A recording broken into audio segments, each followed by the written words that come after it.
नमस्कार दोस्तों, स्वागत है आपका आपके अपने YouTube चैनल लाइफ सक्सेस में।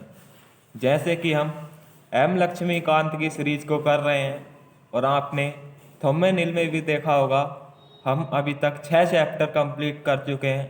आज है हमारा चैप्टर 7, भाग 3, मूल अधिकार या फंडामेंटल राइट्स। ठीक, इनके बारे में हम अच्छे से समझेंगे और इन्हें जानेंगे। ठीक है, चलिए आज के सेशन की शुरुआत करते हैं एक मोटिवेशनल कोट के साथ। तो मोटिवेशनल कोट है हमारा, कुछ अलग करना है तो भीड़ से हटकर चलो। भीड़ साहस तो देती है लेकिन अपनी पहचान छीन लेती है। ये बात बिल्कुल सही है। अगर आप अकेले में खड़े हो कहीं पर भी तो आपकी अपनी पहचान होगी। आपसे हर कोई पूछेगा आप कौन हो, क्या कर रहे हो, क्या नहीं कर रहे हो। लेकिन वहीं अगर आप भीड़ में खड़े हो जाओ तो आपको कोई कुछ नहीं पूछेगा, आप क्योंकि आप एक भीड़ का हिस्सा बन गए हो। तो कुछ ऐसा करो जिससे कि आप सबसे अलग बनो। ठीक, भीड़ के पीछे मत चलो। जरूरी नहीं जहाँ सब लोग जा रहे हैं वो रास्ता सही हो सकता है जो रास्ता आपने चुना हो वो सही हो।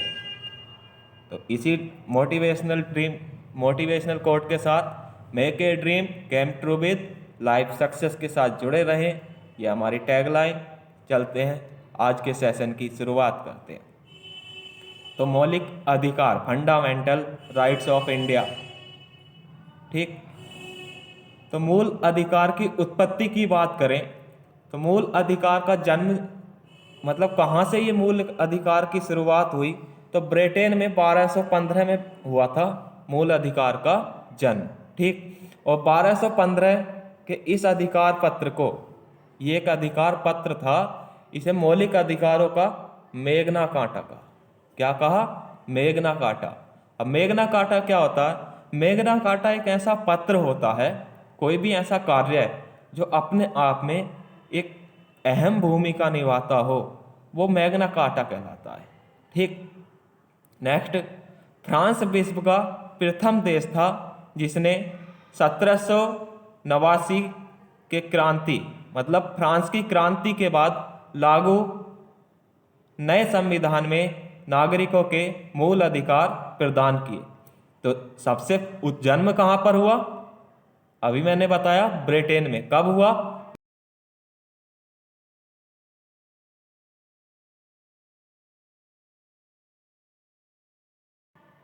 मूल अधिकार फंडामेंटल राइट को संविधान में नागरिकों के लिए दर्जा दिया कौन था? फ्रांस। ठीक, और कब दिया?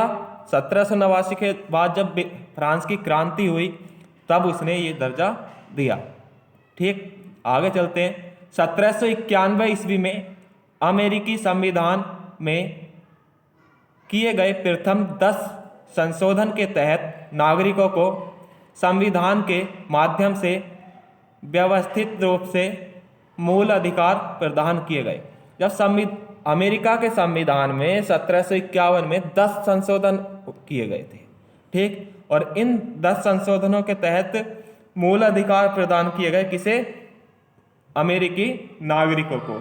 ठीक, और ये 10 संशोधन जो थे, इन 10 संशोधन को अमेरिका के संविधान में क्या कहा जाता है? Bill of rights. Bill of rights कहा जाता है। ठीक, उसके बाद आगे देखते हैं। आगे हमारा यूएनओ की सामाजिक एवं आर्थिक परिषद, यूएनओ की जो परिषद है, सामाजिक और आर्थिक परिषद ने 1946 में, कब? 1946 में एलोनोर कजवेल्ट की अध्यक्षता में मानवाधिकार आयोग का गठन किया। किसका? मानवाधिकार आयोग का गठन किया। और अपनी रिपोर्ट यूएनओ को कब पेश की? किसने? 1946 में गठन हुआ। कौन थे अध्यक्ष? एलोनोर कजवेल्ट। ठीक, और उन्होंने मानवाधिकार आयोग ने कब अपनी रिपोर्ट प्रस्तुत की? जून 1948 को। कहाँ पर? यूएनओ में। ठीक, और इसी रिपोर्ट के आधार पर 10 दिसंबर 1948 को, कब? 10 दिसंबर 1948 को यूएनओ ने मान्यता प्रदान की। किसे? मानव के अधिकारों को, जिसे कहते हैं हम मौलिक अधिकार या फंडामेंटल राइट्स, इसकी मान्यता प्रदान की। कब? 10 दिसंबर 1948 को। इसी कारण प्रतिवर्ष 10 दिसंबर को क्या मनाया जाता है? मानवाधिकार दिवस मनाया जाता है।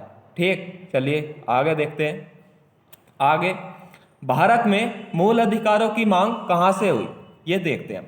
तो भारत में मूल अधिकार या मौलिक अधिकार फंडामेंटल राइट जो हमारे, ये सर्वप्रथम मांग स्वराज विधेयक 1895 में की गई थी। कब की गई थी? स्वराज विधेयक 1895 में। अब ये स्वराज विधेयक किसका था? किसका था? ये था बाल गंगाधर तिलक का। ठीक, उसके बाद एनी बेसेंट ने Commonwealth of India bill, Annie Besant ने एक बिल पेश किया 1925 में, कॉमनवेल्थ ऑफ इंडिया बिल, और इसके तहत मौलिक अधिकारों की मांग की। ठीक, और उसके बाद 1928 में मोतीलाल नेहरू ने नेहरू रिपोर्ट के माध्यम से इसकी बात की।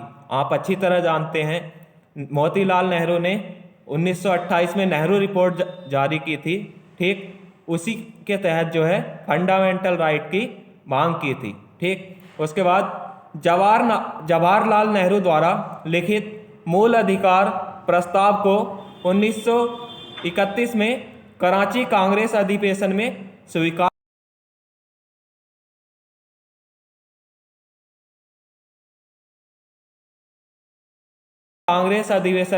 स्वीकार किया था। लिखा किसने था? जवाहरलाल नेहरू ने। ठीक, उसके बाद आगे देखते हैं। सर तेज बहादुर स्प्रू द्वारा 1945 में पेश की गई रिपोर्ट में मूल अधिकारों को शामिल करने की बात कही गई। कब? 1945 में सर तेज बहादुर की जो रिपोर्ट थी उसमें मूल अधिकारों को शामिल करने की बात कही गई थी। ठीक, चलिए आगे देखते हैं।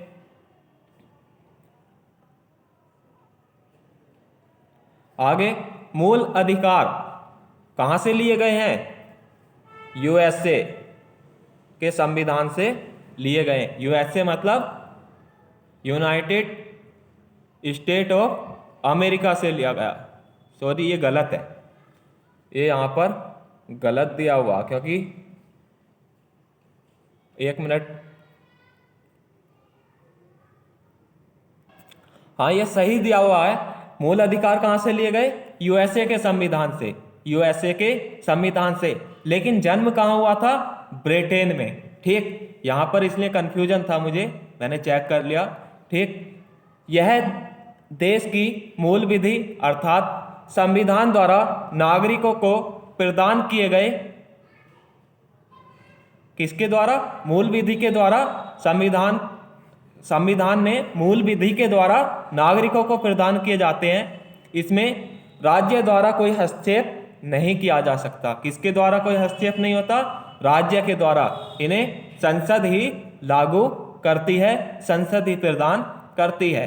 ठीक, उसके बाद भारतीय संविधान के कौन से भाग में? भाग 3 में। किस आर्टिकल से किस आर्टिकल तक? अनुच्छेद 12 से 35 तक नागरिकों को कितने मूल अधिकार दिए गए? 7 मूल अधिकार। कितने? 7 मूल अधिकार दिए गए थे। ठीक, प्रदान किए गए थे। लेकिन वर्तमान में कितने हैं? वर्तमान में 6 हैं। वो कैसे? आगे देखते हैं। लेकिन 44वें संविधान संशोधन 1978 के तहत अनुच्छेद 31 में वर्णित संपत्ति के अधिकार को मूल अधिकारों की श्रेणी से हटाकर 301 के तहत एक कानूनी अधिकार बना दिया। कैसा अधिकार? कानूनी अधिकार। कौन से अधिकार को? संपत्ति के अधिकार को। किस आर्टिकल में था? आर्टिकल 31 में। ठीक, यहां से कई सारे क्वेश्चन बनते हैं हमारे, इसके अच्छे से नोट कर लेना। ठीक, ये इंपॉर्टेंट पॉइंट है। ठीक है, चलिए आगे देखते हैं। अब कुछ तथ्य हैं जिन्हें हमें याद रखना चाहिए। ठीक, जैसे सर्वप्रथम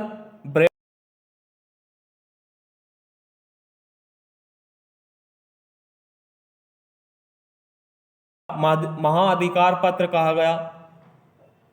ठीक, 1215 में सम्राट जॉन ने मैग्ना कार्टा पर हस्ताक्षर किए। किस पर?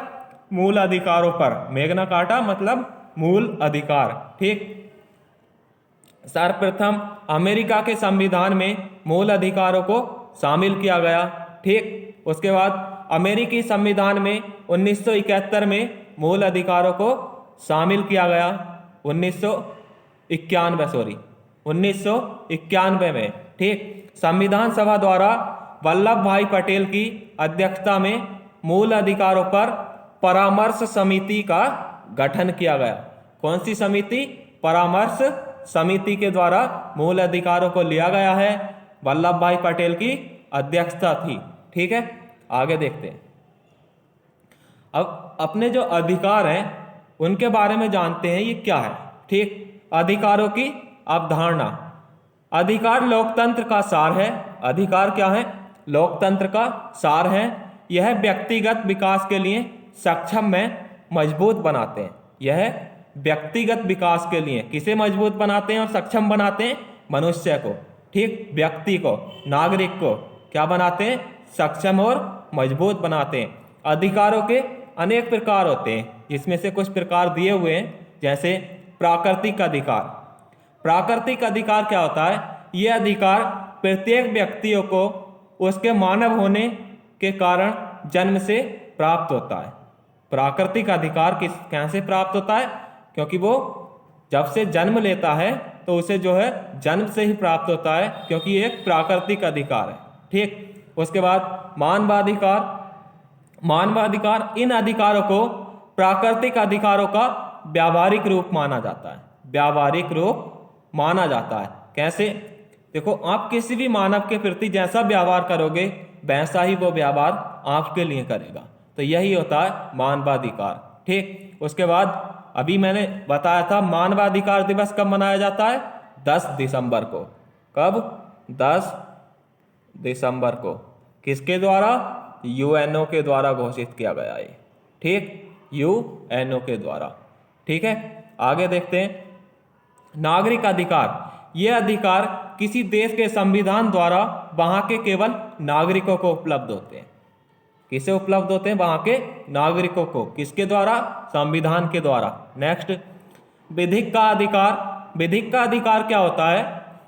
विधियों के माध्यम से दिए जाते हैं। ये किसी न किसी विधि के माध्यम से, मतलब कानून के माध्यम से दिए जाते हैं। जैसे हमारा एक अधिकार है संपत्ति का अधिकार। ठीक, उसके बाद संवैधानिक अधिकार। संवैधानिक अधिकार क्या होते हैं? कुछ अधिकारों को विशेष दर्जा दिया जाता है। कुछ अधिकारों को विशेष दर्जा दिया जाता है, जैसे हमारे मौलिक अधिकार।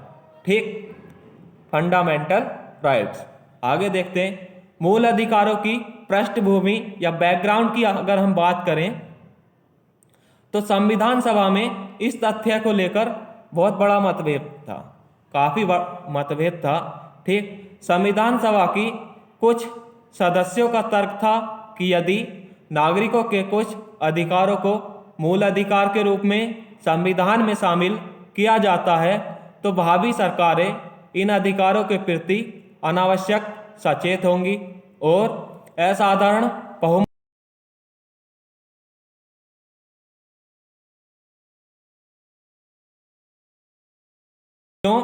क्योंकि जब गवर्नमेंट के हाथ में ये सब कुछ होता इन अधिकारों के लिए, तो जो है क्या गवर्नमेंट अपने अकॉर्डिंग किसी के भी अधिकार छीन सकती थी, कुछ भी कर सकती थी। ठीक, अब भारतीय संविधान में नागरिक सत्ता के स्रोत बनाए गए हैं। क्यों बनाए गए नागरिक के स्रोत? जैसे संविधान की शुरुआत ही किससे होती है? हम भारत के लोग। ठीक, और गणतंत्र की स्थापना की गई है। इसमें संवैधानिक प्रावधान वंशानुगत नहीं होते हैं। कोई भी प्रावधान वंशानुगत नहीं है। ठीक है, यह निर्वाचित अथवा नियुक्त होगा। इसमें नागरिकों की प्रत्यक्ष एवं परोक्ष भागीदारी होगी। कैसी भागीदारी होगी? प्रत्यक्ष होगी और परोक्ष भागीदारी होगी। ठीक, वयस्क मताधिकार के आधार पर निर्वाचन और प्रत्यक्ष रूप से निर्वाचित प्रतिनिधियों द्वारा सरकार का गठन तथा सरकार का लोकसभा के प्रति उत्तरदायी होना नागरिकों के सत्ता के स्रोत होने का प्रमाण है। अगर आप आपके पास वयस्क मताधिकार है, ठीक, आप एक वयस्क हैं, तो आपके पास हर तरह का उत्तरदायी अधिकार है कि आप नागरिकों के स्रोत आपको प्राप्त होंगे। आप मतदान दे सकते हैं, आप खड़े हो सकते हैं, ठीक है। इस तरह के सब प्रावधान कब वयस्क मताधिकार में प्राप्त होते हैं। क्योंकि नागरिक सत्ता के स्रोत हैं, इसलिए मूल अधिकारों को शामिल किया जाना तर्कसंगत नहीं है। इस तरह की बात की गई, ठीक। आगे देखते हैं। संविधान सभा के ज्यादातर सदस्यों ने इस तर्क का विरोध किया। जो अभी हमने तर्क बताया आपको, ठीक, इसका ज्यादातर लोगों ने विरोध किया और संविधान में मूल अधिकारों को शामिल कर लिया गया, ठीक। इन्हें मूल अधिकार इसलिए कहा जाता है क्योंकि ये एक व्यक्ति के संपूर्ण विकास के लिए आवश्यक होते हैं तथा उसको संविधान के द्वारा गारंटी प्रदान करते हैं। अब ये संपूर्ण विकास कैसे होगा? देखो, कोई भी, अगर आपको बोलने की स्वतंत्रता नहीं है, अगर आपको कार्य करने की स्वतंत्रता नहीं है, अगर आपको धर्म की स्वतंत्रता ना दी जाए, तब आप कैसे अपने सभी कार्यों को संपन्न कर सकते हैं? कोई ना कोई आपके गवर्नमेंट अड़चन लगा सकती है, कोई भी अड़चन लगा सकता है, और संविधान के द्वारा उसे गारंटी भी प्रदान की गई है कि आपके जो अधिकार हैं वो छीने नहीं जा सकते, ठीक। अब मूल अधिकार कहाँ हैं, कैसे हैं, वो मैंने आपको बता ही दिया। आगे देखते हैं। अब संवैधानिक उपबंध क्या क्या हैं। संवैधानिक उपबंध के बारे में बात करें तो कुछ अधिकार तो ऐसे हैं जो केवल भारत के नागरिकों को ही प्राप्त हैं, ठीक, और कुछ अधिकार ऐसे हैं जो भारत और विदेश के नागरिक दोनों को प्राप्त हैं। अब वो कौन कौन से हैं उनके बारे में हम चर्चा कर लेते हैं। जैसे आर्टिकल 15 है हमारा, मूल वंश, जाति, लिंग या जन्म स्थान के आधार पर विभेद का प्रतिषेध। ये केवल भारतीयों को प्राप्त है, नागरिकों को, भारत के नागरिकों को प्राप्त है, ठीक। और दूसरा, लोक नियोजन के विषय में अवसर की समानता, आर्टिकल 16, ये भी केवल भारतीयों को प्राप्त है। तीसरा, वाक स्वतंत्रता, शांतिपूर्ण सम्मेलन होने, संघ बनाने, संचरण, निवास, निवृत्ति,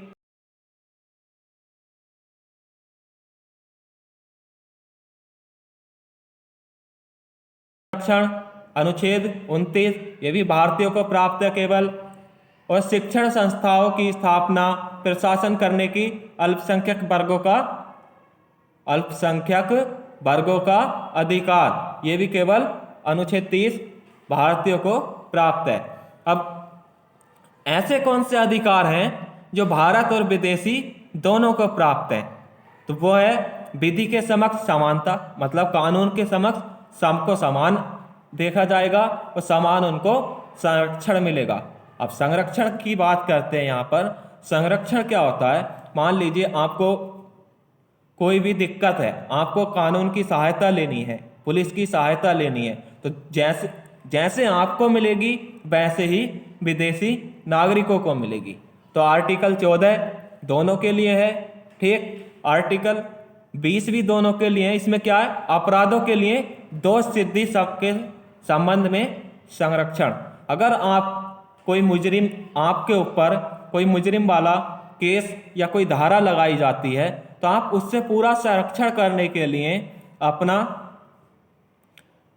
क्या कर सकते हैं? वकील कर सकते हैं, पूछ सकते हैं, जानकारी ले सकते हैं, अपने गवाह पेश कर सकते हैं। सेम अधिकार भारतीय को है और वही अधिकार विदेशियों को भी है, ठीक। जीवन का अधिकार, आपको जीवन जीने का पूरा अधिकार है। अब ये आर्टिकल 21, इस 21 में 35 आधार दिए गए हैं जीवन जीने के, ठीक। जिसके अंदर जीना मरना हर तरह की चीज है, शादी करना, सब चीज किसमें? आर्टिकल 21 में। सेम विदेशियों को भी है और भारतीयों को भी है। नेक्स्ट, शोषण के विरुद्ध अधिकार। अगर आपका कोई शोषण करता है तो उसके विरुद्ध अधिकार भी आपको भारतीय नागरिकों को भी दिए गए हैं और विदेशी नागरिकों को भी दिए गए हैं। आर्टिकल 23 और 24 में ये विवरण है।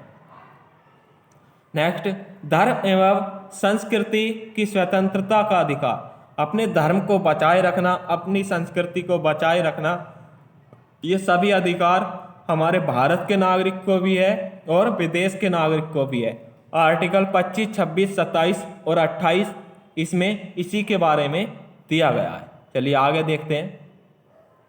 अब मूल अधिकारों की कुछ विशेषताएं हैं। विशेषता क्या है देखते हैं। विशेषता हमारा मूल अधिकारों का स्वरूप एवं क्षेत्र विस्तृत एवं व्यापक है। अब मूल अधिकारों का जो क्षेत्र है वो विस्तृत तो है ही और एक व्यापक भी है। ठीक, ये असीमित नहीं होते, इनकी कोई सीमा नहीं है। सामाजिक हित, लोक व्यवस्था, सुरक्षा के परिप्रेक्ष्य में इन पर उचित प्रतिबंध लगाए जा सकते हैं। अगर कहीं कोई समस्या आती है तब इन पर उचित प्रतिबंध भी लगाए जा सकते हैं। ये न्यायालय में न्याय के योग्य हैं। किसके तहत? आर्टिकल 32 और आर्टिकल 226 के तहत न्यायालय में न्याय के योग्य हैं। ठीक, अब मौलिक अधिकार निलंबित किए जा सकते हैं कब? आपातकाल में। लेकिन ऐसे कौन से आर्टिकल है हमारे जो आपातकाल में भी निलंबित नहीं होते? उसके बारे में आप मुझे कमेंट बॉक्स में बताएंगे। ठीक, ये अधिकार केंद्र व राज्य सरकारों की शक्तियों पर भी सीमाएं लगाते हैं। किस पर? केंद्र सरकार और राज्य सरकार की जो शक्तियां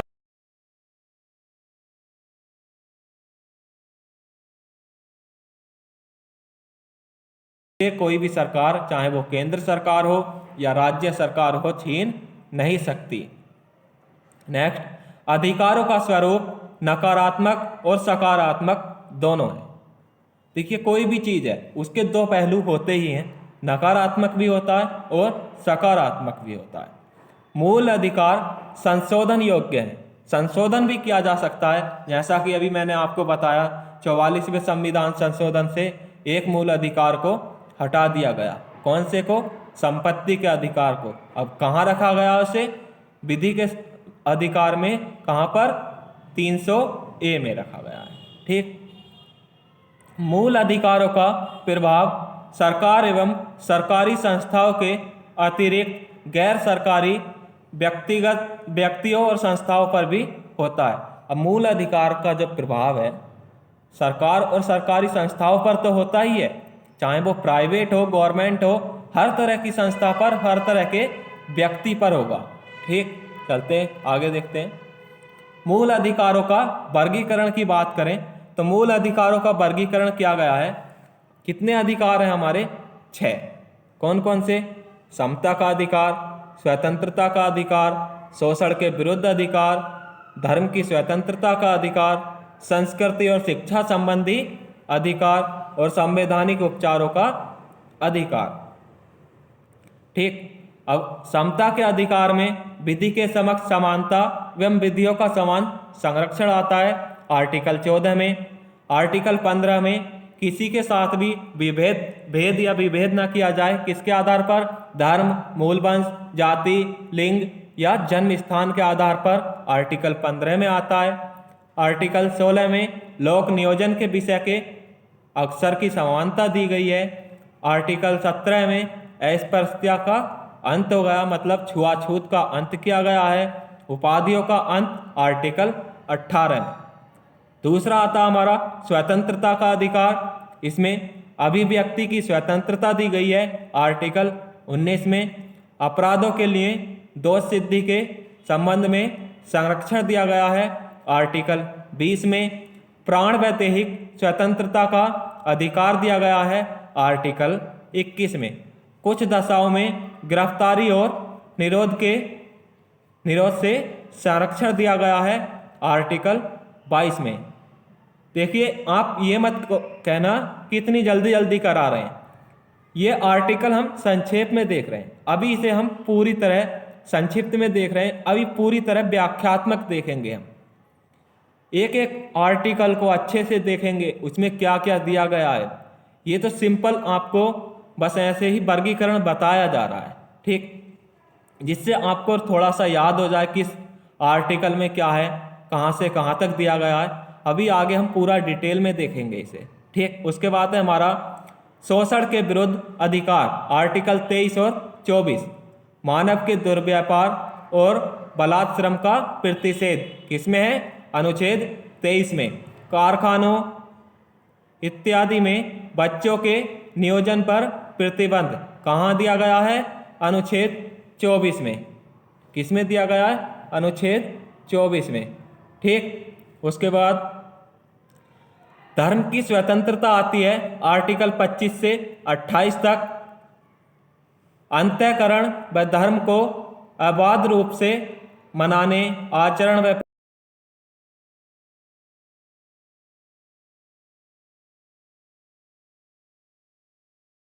आधार है अनुच्छेद 26 में। किसी धर्म विशेष की अभिवृत्ति हेतु करारोपण मतलब टैक्सेशन पर प्रतिबंध है अनुच्छेद 27 में। कुछ शिक्षण संस्थानों धार्मिक शिक्षा या उपासना में उपस्थित होने के बारे में स्वतंत्रता है अनुच्छेद 28 में। उसके बाद है संस्कृति और शिक्षा संबंधी अधिकार अनुच्छेद 29 से 30 में। अल्पसंख्यकों के अधिकार दिए गए हैं अनुच्छेद 29 में। और शिक्षण संस्थाओं की स्थापना, प्रशासन और अल्पसंख्यक वर्गों के अधिकार दिए गए हैं अनुच्छेद 30 में।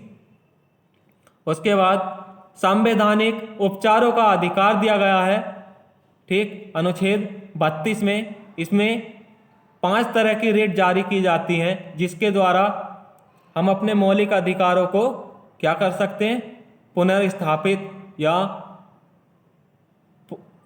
पुनः स्थापित कर सकते हैं। किसके द्वारा जारी करा सकते हैं, न्यायालय के द्वारा, रेट के माध्यम से। ये 5 तरह की रेट होती हैं, बंदी, प्रत्यक्षीकरण, अधिकार वृक्षा, परमादेश, उत्प्रेक्षा और प्रतिषेध। चलिए आगे देखते हैं। अब मूल अधिकारों को अर्थपूर्ण बनाने का प्रयास करें अगर हम, तो इन्हें 2 तरीके से अर्थपूर्ण बनाया जा सकता है, एक राज्य के दृष्टिकोण से और एक नागरिक के दृष्टिकोण से। अब राज्य के दृष्टिकोण से कैसे कर सकते हैं हम, तो राज्य के दृष्टिकोण की अगर हम बात करें तो राज्य के दृष्टिकोण से हम प्रतिबंध कर, स्थगन कर या संशोधित करके, प्रतिबंधित करके, स्थगन करके या संशोधन करके जो है क्या कर सकते हैं, राज्य के दृष्टिकोण से इसे हम अर्थपूर्ण बना सकते हैं। अब प्रतिबंध के द्वारा हम कैसे इन्हें कर सकते हैं उसके बारे में देखते हैं। मूल अधिकारों के साथ कतिपय प्रतिबंध लागू किए जाते हैं। प्रतिबंध सरल होगा अथवा कठोर, यह सत्तारूढ़ सरकारें तय करेंगी। वस्तुतः कतिपय प्रतिबंधों के 3 उद्देश्य होते हैं। अब राज्य सरकार जो प्रतिबंध करेगी, ठीक, वो आपका कठोर भी हो सकता है और सरल भी हो सकता है। अब इसके 3 उद्देश्य हो सकते हैं। एक, नीति निर्देशक तत्वों को लागू कराना। दूसरा, मौलिक कर्तव्यों को स्थापित करना। तीसरा, देश की एकता व अखंडता को सुरक्षित करना। अगर ये तीनों बातें होंगी तब मूल राज्य सरकार प्रतिबंध लगाकर मूल अधिकारों पर इन्हें लागू करा सकती है, ठीक। मूल अधिकार प्राकृतिक प्रदत्त है और यदि यह प्राकृतिक अवस्था में उपयोग किए जाएंगे तो अराजकता की स्थिति उत्पन्न हो सकती है। कैसी स्थिति? अराजकता की स्थिति उत्पन्न होती है। अतः संचालन के लिए इन्हें सार्थक बनाना आवश्यक है। सार्थक बनाने के लिए इन्हें सीमित करना आवश्यक होता है। इसीलिए राज्य सरकार के दृष्टिकोण से इन्हें प्रतिबंधित किया जा सकता है, स्थगन किया जा सकता है या संशोधन किया जा सकता है। आगे देखते हैं। मूल अधिकारों को अर्थपूर्ण बनाने के प्रयास, वही हमारा टॉपिक चल रहा है। अब प्रतिबंध द्वारा कैसे प्रतिबंध किया जा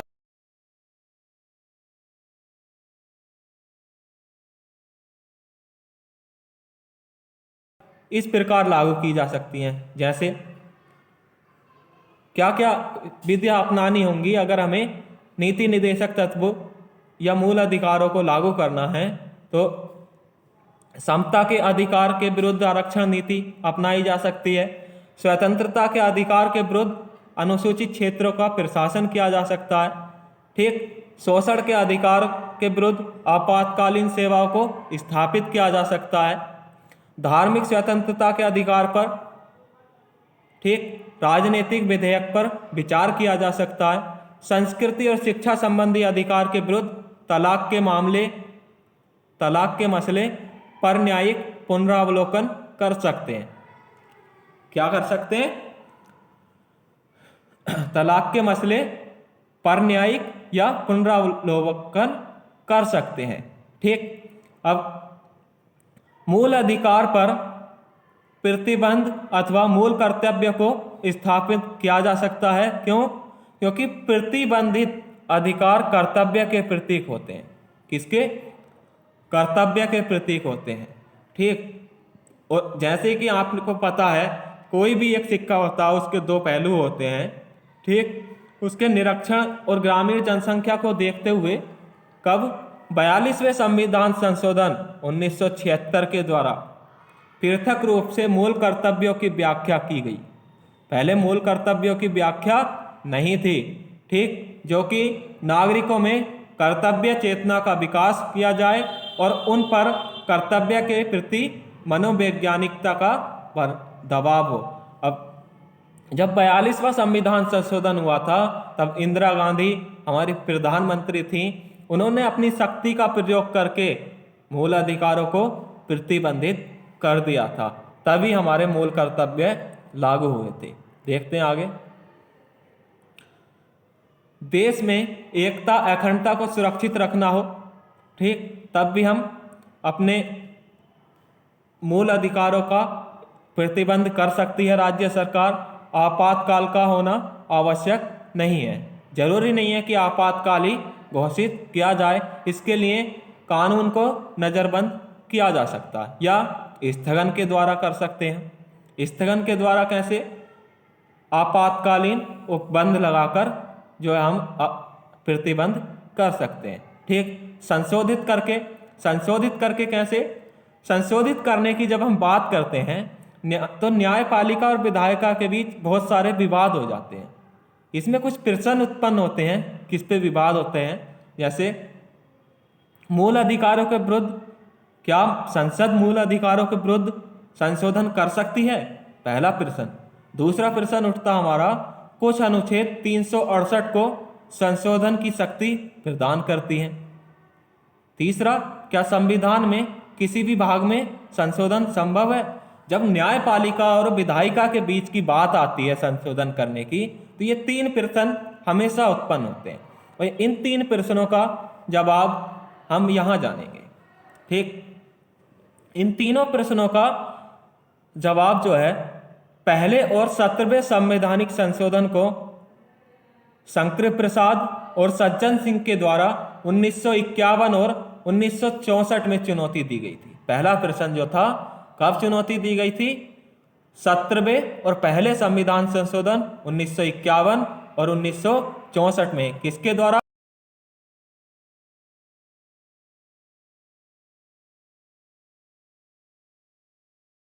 केसों में चुनौती का आधार क्या था? अनुच्छेद 13 धारा 2 के अंतर्गत ऐसा कोई कानून नहीं बना सकती है जो मूल अधिकारों के विरुद्ध हो। ये चुनौती थी। चुनौतियों के निम्नलिखित अधिकारों को अस्वीकार कर दिया गया और न्यायपालिका ने संसद के पक्ष में निर्णय दिया। क्या निर्णय दिया था? अनुच्छेद 13 धारा 2 संवैधानिक संशोधन पर लागू नहीं होता। ये बहुत काम की चीज़ है। आपको बोरिंग लग रहा होगा, लेकिन मेंस में जब आप आंसर राइटिंग करते हैं तो ये सभी पॉइंट आपको अच्छे से याद होने चाहिए, जिससे आपका आंसर अच्छा हो सके। ठीक, तो क्या धारा 2 को संवैधानिक संशोधन पर उपबंध नहीं हो सकता, लागू नहीं हो सकता। और दूसरा, पहले प्रश्न का आंसर ये हो गया। अब दूसरे का, अनुच्छेद 368 का शीर्षक है संविधान में संशोधन, जिसका अर्थ निकलता है संविधान के किसी भी भाग का संशोधन। इसलिए किसी भी भाग में संशोधन किया जा सकता है। तीसरा प्रश्न है हमारा, मूल अधिकारों के विरुद्ध संशोधन अकेले संसद कर सकती है, राज्य सरकार नहीं कर सकती। ठीक, क्योंकि संशोधन की प्रक्रिया में जहां आधी राज्य विधानमंडलों की सहमति की आवश्यकता है, उस प्रक्रिया में भी मूल अधिकारों का उल्लेख नहीं है। अब मूल अधिकारों का उल्लेख तो दिया ही नहीं, चाहे वो विशेष हो, विशेष संशोधन हो या साधारण बहुमत का संशोधन हो। ठीक, तो इसलिए केवल संसद कर सकती है। आगे देखते हैं। अब 1967 में एक केस हुआ था, गोलकनाथ बनाम पंजाब राज्य। ठीक, अब न्यायपालिका के विरुद्ध निर्णय दिया था कि न्यायपालिका ने संसद के विरुद्ध निर्णय दिया था। ये एक ऐतिहासिक निर्णय साबित हुआ। क्यों? क्योंकि अभी पीछे उसने अनुच्छेद 13 की धारा 2 कानून की जिसमें परिभाषा दी गई है, उसको जो है उसके तहत कहा था कि इसमें जो आएगा जरूरी नहीं है कि ये संशोधन में कोई बाधा डाले। लेकिन गोलकनाथ बनाम पंजाब राज्य केस में 1967 में क्या हुआ, तो अनुच्छेद 13 धारा 2 में जिस कानून की परिभाषा है संवैधानिक संशोधन से बना कानून भी उस श्रेणी में आता है, क्योंकि कानून कानून होता है, प्रतिक्रिया में कोई संबंध नहीं है। यहां पर देखो उल्टा उसके विपरीत बात कर दी गई। और संविधान शीर्षकों से नहीं प्रावधानों से होता है, दूसरी बात ये कही। तीसरी बात, अनुच्छेद 368 प्रावधान प्रक्रिया दर्शाता है, यह संसद की शक्ति नहीं है। ठीक, ये 3 क्वेश्चन ही चल रहे हैं अभी तक हमारे, इनको अच्छे से ध्यान रखना। इस प्रकार न्यायपालिका ने संसद के विरुद्ध निर्णय दिया। संसद की प्रतिक्रिया स्वाभाविक थी। 1971 के मध्यावधि चुनाव, मिड टर्म पोल, ठीक, मध्यवर्ती चुनाव, 24वां संविधान संशोधन किया गया, जिसमें क्या करा गया, अनुच्छेद 13 धारा 2 के साथ धारा 4 जोड़ दी गई। क्या? धारा 2 के साथ धारा 4 को जोड़ दिया गया। और इसमें यह स्पष्ट किया कि अनुच्छेद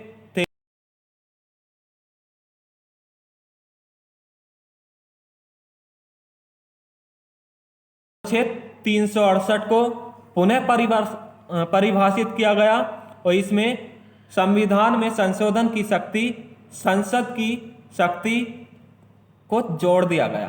ठीक, और राष्ट्रपति को संवैधानिक संशोधन विधेयक पर स्वीकृति देने के लिए बाध्य है। स्वीकृति मतलब अपनी सहमति, स्वीकृति का मतलब है यहाँ पर अपनी सहमति देने के लिए बाध्य कर दिया। कब? 24वें संविधान संशोधन से। ठीक, चलते आगे देखते हैं।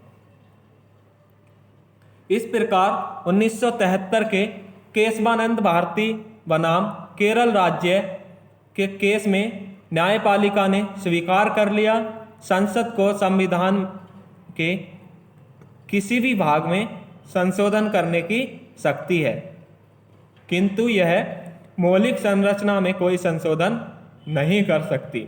मौलिक ढांचा जो है उसमें कोई संशोधन नहीं किया जा सकता। और इसी प्रक्रिया के स्वरूप 42वें संविधान संशोधन में यह व्यवस्था दी गई, किसी भी संवैधानिक संशोधन विधेयक को किसी भी आधार पर न्यायपालिका में चुनौती नहीं दी जा सकती। ठीक, किसमें? न्यायपालिका में चुनौती नहीं दी जा सकती। संसदीय सर्वोच्च स्थापित करने का यह प्रयास न्यायपालिका के 1980 के मिनर्वा मिल्स मामले केस में विफल कर दिया। क्यों? वो मैं आपको अभी आगे फंडामेंटल राइट्स पढ़ाऊंगा। पहला ही अधिकार है हमारा समता का अधिकार, वहां पर इसके बारे में बताऊंगा क्यों विफल कर दिया। इसमें न्यायिक पुनरावलोकन जुडिशियल रिव्यू की शक्ति को संविधान की मौलिक संरचना के रूप में परिभाषित कर दिया। अब न्यायपालिका विधायिका विवाद में न्यायपालिका की विजय हुई, यही लोकतंत्र के हित में है। ठीक, आगे देखते हैं। मूल अधिकारों को अगर हमें अर्थपूर्ण बनाना हो तो उसे नागरिकों की दृष्टि से कैसे देख सकते हैं। नागरिकों की इस दृष्टि से अगर हमें देखना है तो इसके लिए हमारे पास दो स्तर हैं। ठीक, कौन कौन सा है उसके बारे में अभी हम देखते हैं। वही अभी मैं आपको बताता हुआ आ रहा हूँ। अनुच्छेद 13 की धारा 2 के अंतर्गत 24वां संविधान संशोधन होता है और धारा 4 जोड़ दी जाती है, जिसमें क्या संवैधानिक संशोधन को मूल अधिकारों के विरुद्ध कानून बनाया जा सकता है, ये चीज़ तय हो जाती है। ठीक, और दूसरे स्तर की अगर हम बात करें तो दूसरे स्तर पर अनुच्छेद 32 में मौलिक अधिकारों के उल्लंघन में सर्वोच्च न्यायालय में रिट जारी करने की व्यवस्था दी गई है। कौन सी? रिट जारी करने की व्यवस्था दी गई है। कितने प्रकार की रिट है हमारी? 5 प्रकार की, अभी मैंने आपको बताई थी।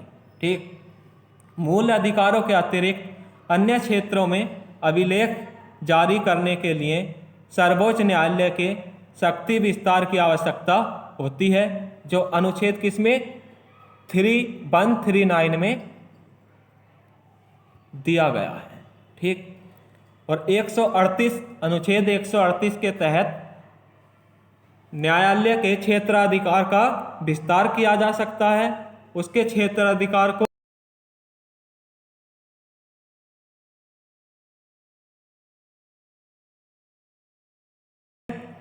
अनुच्छेद 143 के अंतर्गत बिना क्षेत्राधिकार के विस्तार किए किसी विषय पर परामर्श किया जा सकता है, और ऐसा परामर्श मान्य बाध्य नहीं होगा। कौन परामर्श ले सकता है? राष्ट्रपति। और जरूरी नहीं है जो राष्ट्रपति को दिया गया परामर्श मान्य हो, वो बाध्य नहीं है। ठीक है, आगे देखते हैं। मूल अधिकारों को अब दूसरा क्या है? दूसरा रिट जारी करने का है। तो रिट जारी हमारी कितनी 5 प्रकार से की जा सकती हैं। पहला होता हमारा बंदी प्रत्यक्षीकरण, जिसे हम इंग्लिश में हैबियस कॉर्पस कहते हैं। कई बार इंग्लिश का नाम आ जाता है, इसे आप अच्छे तरीके से याद रखना। दूसरी परमादेश मैंडमस कहते हैं जिसे। तीसरी होती है हमारी अधिप्रक्षा, जिसे क्यू वारटो कहते हैं। चौथी है हमारी उत्प्रेक्षा, जिसे कर्टेरियो कहते हैं। और 5वीं है हमारी प्रतिषेध, जिसे प्रोविजन कहते हैं। ठीक, इनके बारे में डिटेल में आगे पढ़ेंगे हम। अब अनुच्छेद 12 में राज्य की परिभाषा दी गई है। क्या दिया गया है?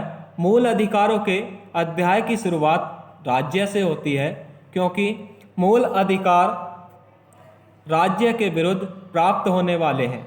किसके विरुद्ध? राज्य के विरुद्ध। क्यों? क्योंकि राज्य सरकार इसमें कुछ नहीं कर सकती। ठीक, राज्य के अंतर्गत निम्नलिखित को शामिल किया जा सकता है। राज्य क्या होता है? राज्य के अंतर्गत किसे किसे शामिल किया जा सकता है? मैंने पहले ही लेक्चर में डिटेल में बताया था क्या राज्य है, क्या विधायिका है और क्या न्यायपालिका है। ठीक, क्या संविधान है।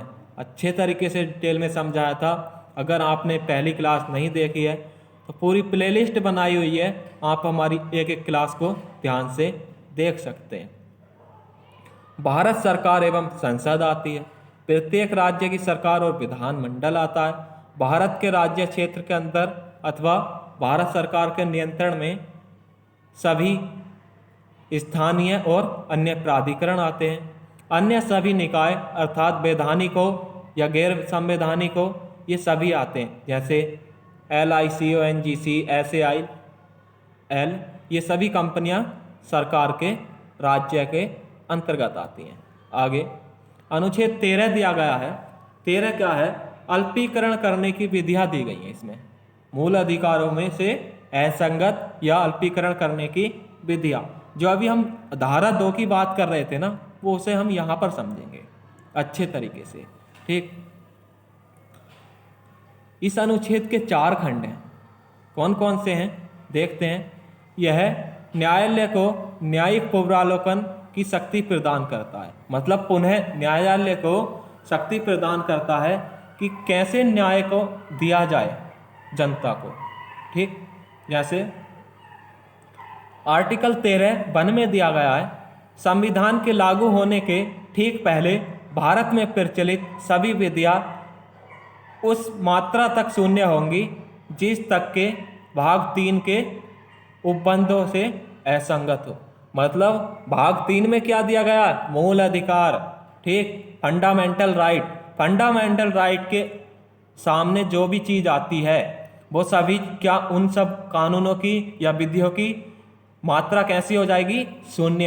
ये किस में कहा गया है? आर्टिकल 13(1) में कहा गया है। फिर आर्टिकल 13(2) में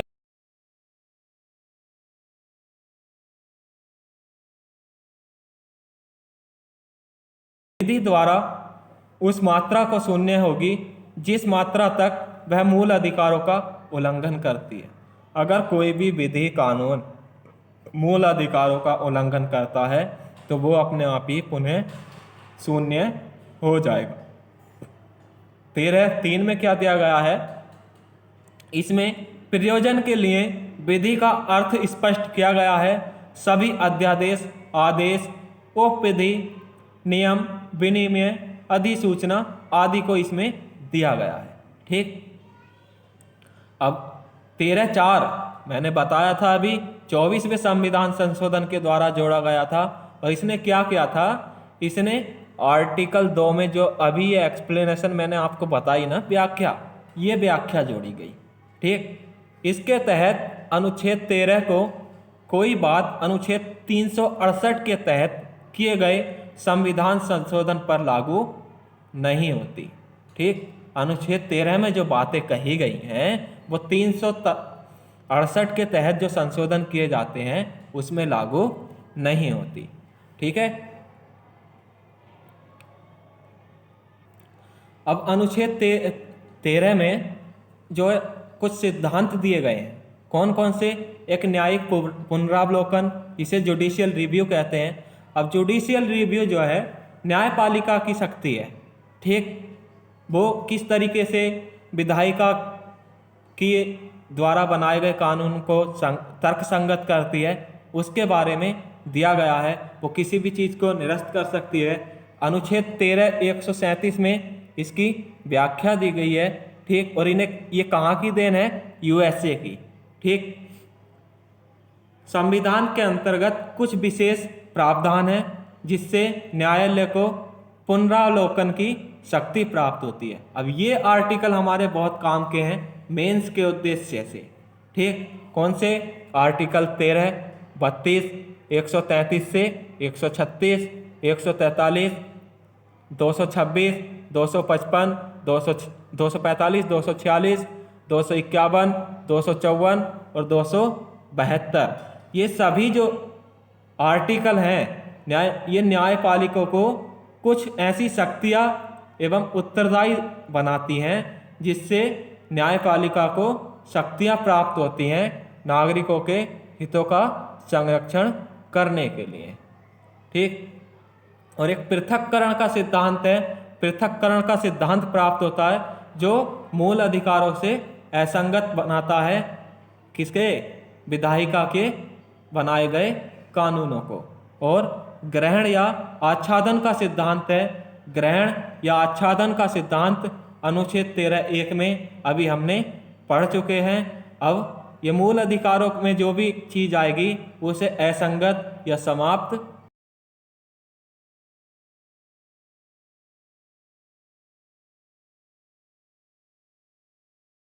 कहते हैं। ठीक, उसके बाद मूल अधिकार आगे है अधित्याग का सिद्धांत है जिसे डोरेटाइन ऑफ बेरबर कहते हैं।